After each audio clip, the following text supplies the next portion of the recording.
Yes, my name is Barry Romo, and I'm a national coordinator of Vietnam Veterans Against the War. And we're standing in front of the city memorial to the Chicagoans who died in Vietnam. It's one of the better memorials. Actually, we had the first in history in this country, but they lost that one, so they had to build us a bigger and better one. It's an appropriate place when we're approaching 3,000 Americans dying in Iraq. I think it's beyond a shadow of a doubt when we look at the Iraq War. I think everybody now is thinking about Vietnam. When people look at the generals, they're thinking about Westmoreland and Nixon, and not something different.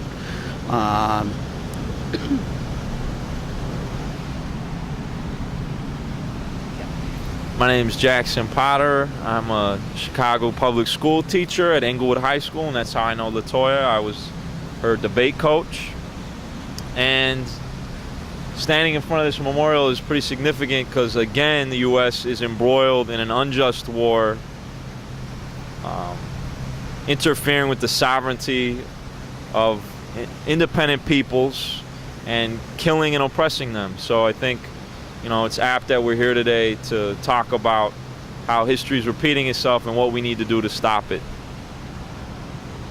My name is Latoyia Kimbrough, and I was a product of the Chicago Public Schools.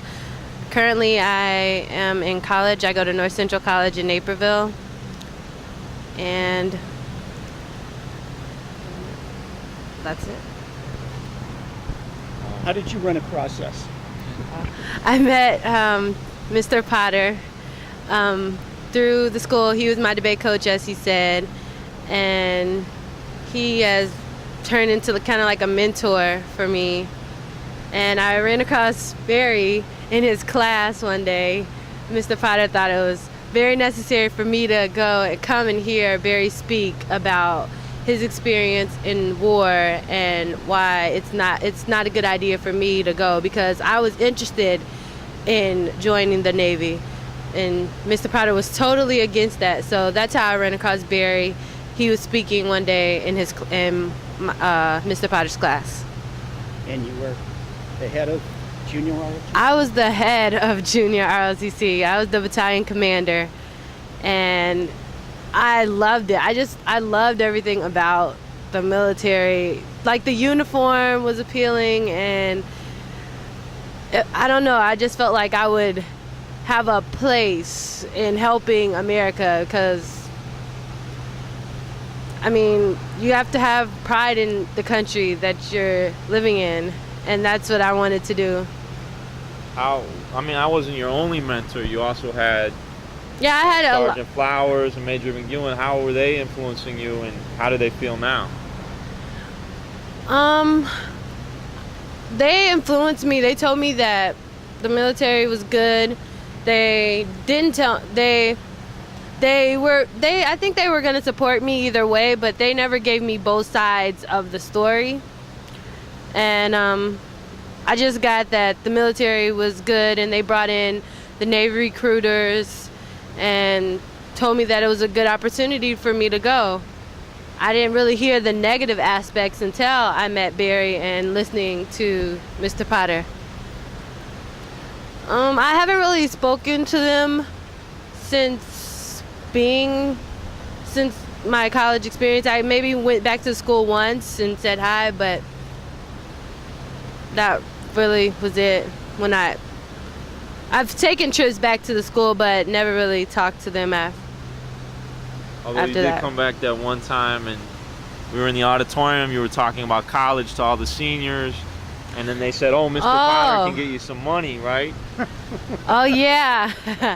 They're kind of mad about Mr. Potter getting me a scholarship. I got a $2,000 scholarship. It was the opt-out, Free the Children scholarship.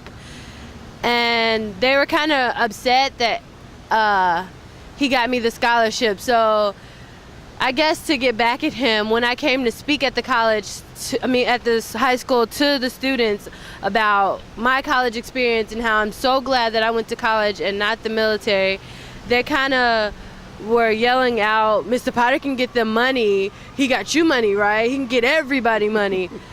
And they're kind of upset about it. And they said, how much did he get you? And you answered, 2,000. and they said, how much does college cost? 30,000. Right, so they were trying to belittle the fact that you got this scholarship. Yeah, they were, because they were upset because I was coming to try to talk to the kids and tell them that I think it's a great opportunity for them to go to college and not the military. Barry, do you want to talk about a little bit of what you tell the kids when you come out, or I don't know? Well, I just tell it. Yeah,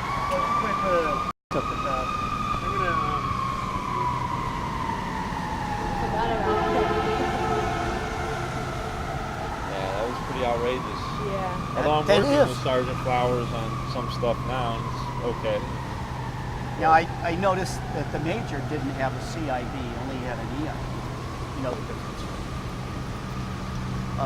CIB has a wreath around the long rifle. That means, that's what I've got. That means you've been in combat. He has an EIB without a wreath. That means he took a test. He ran a course. He shot at targets, but the targets never shot back at him. And so for him to be so gung-ho when he's a major without a CIB and going over himself is really a telling story. I mean, that they're desperate. They're taking 60-year-old men. He's certainly a lot younger. Okay. And they changed the weight rules. Go ahead. Well, I've been going into high schools for 36 years and basically just telling my story about what the military is about. And I couldn't wait to enlist like Latoyia, and unfortunately there wasn't someone like me to come talk to me and say, you know, you need to have the truth. Latoyia is a smart cookie, so I mean, I think between Jackson and her, I wouldn't have been necessary for you particularly, but I think with a lot of other people, especially men, I think it's important for veterans to come and tell their practical experience. But you also had friends. What happened to your friends? The ones who wanted to go, ones who did, if you know? Well, I had a lot of friends who wanted to go. There was this one guy in particular. He was like right under me. We were both in ROTC together, but he hurt his knee, so he couldn't go. Like it was a really pretty bad knee injury.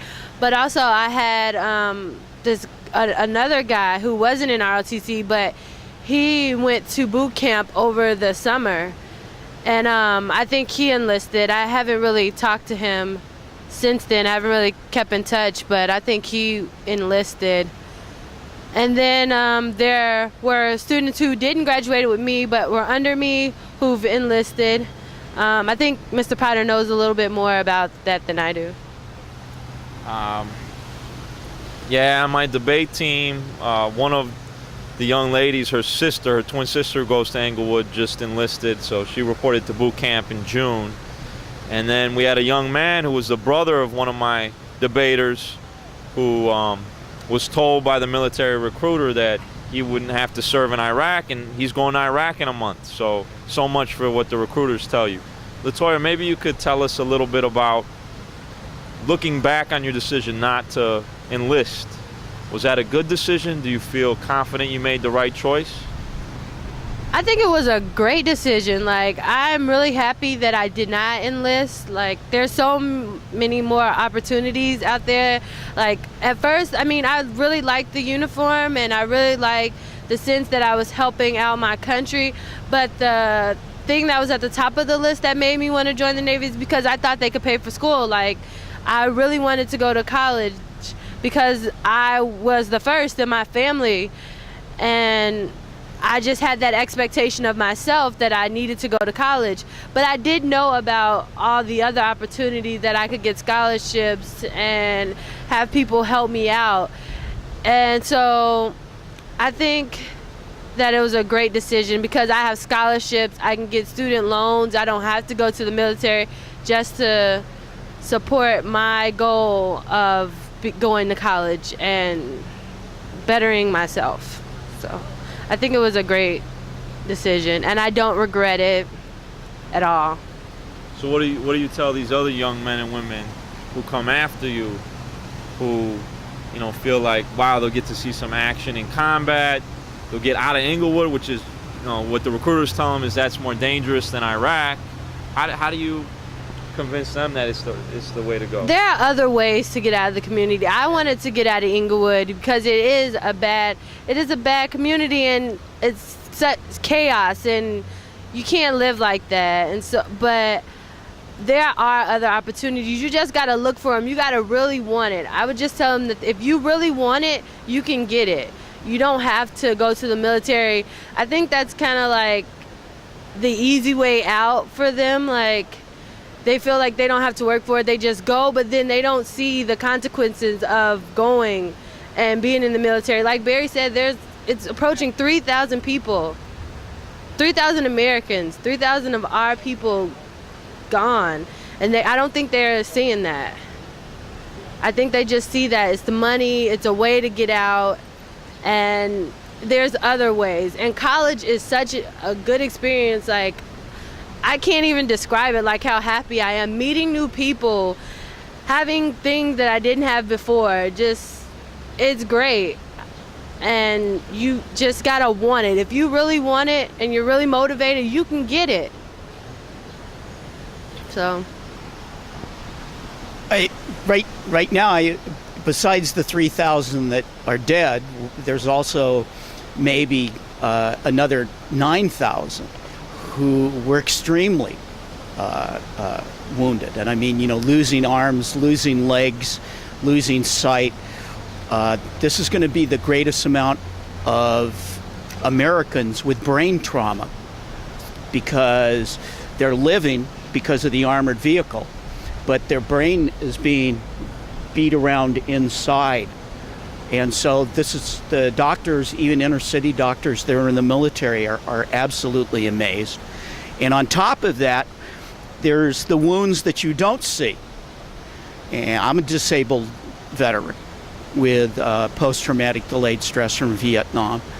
And the military, which probably isn't the best gauge, themselves are saying that 25% of all troops. Now, we've had 300,000, I think, people serve over there. And when you look at someone and you go, oh, well, they don't have any problem, but they can't keep a job and they start drinking and all of the rest of the problems that come with that people don't recognize. And so I think people have to realize that younger people have to realize that they're gambling. And if they get a bad discharge out of the military, they can't even get a job at the post office, where I've worked for 29 years. The only thing the military gave me was extra points on my exam and extra years for getting a vacation time, but that was it. And if you're a minority or woman, you're 50% more likely to get a less than honorable discharge than if you're Caucasian. Yeah, what I tell students too is there's moral considerations. You got 1,800 people getting tortured every month in Iraq. 100 people a day dying in June, 300 garbage workers dead. And this is because of what we've done. We've totally destabilized their country. And the way the media makes it sound, or these recruiters make it sound, is that the sectarian violence is because they hate America. But no, it was our intervention, the privations we have imposed on that population, the brutal tactics we've used in trying to interrogate that have sparked the flames that are now erupting in Iraq. And students need to know that it's a political decision, it's a moral decision, and they have to think through those choices before getting themselves involved in all that mess. Don't you think? Yeah.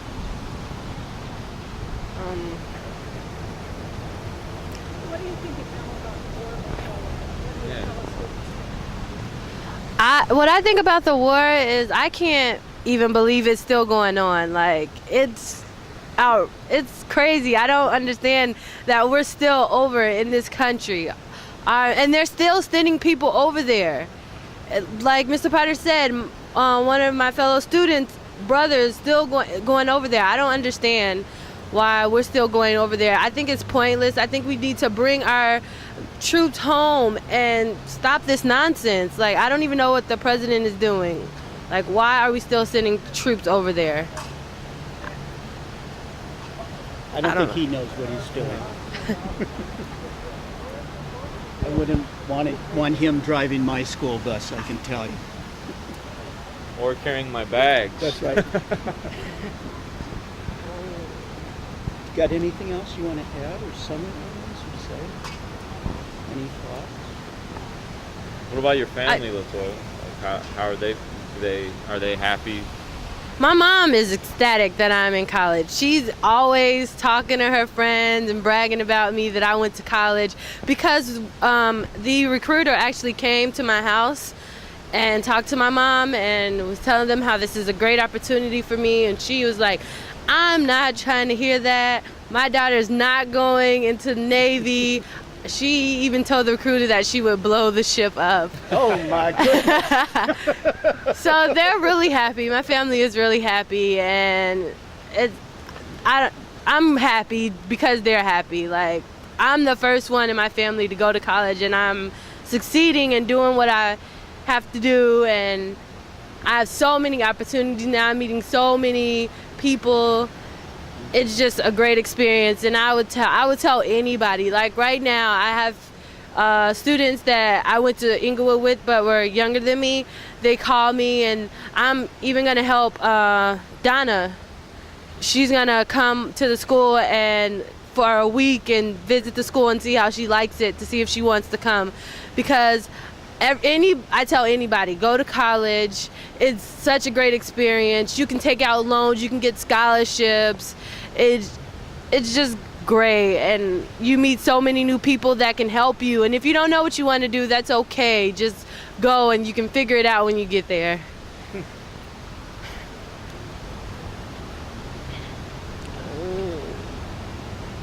So I mean, I'm really proud of Latoyia, and not only does her not joining the military good for her, but like she's saying, it's created a new avenue for all kinds of students at Englewood, because she comes back and she's able to talk about her experiences. So now you're taking Donna, another debater who's in ROTC, she's taking her to North Central College. So I think these things are, it's really hard to grasp just how valuable your decision is and what kind of impacts it has on your friends and peers too. Right.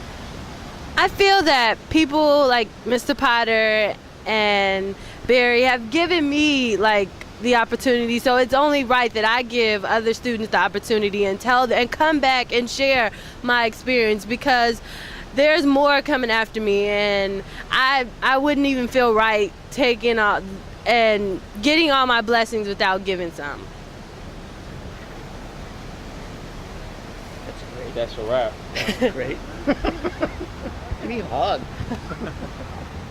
Great.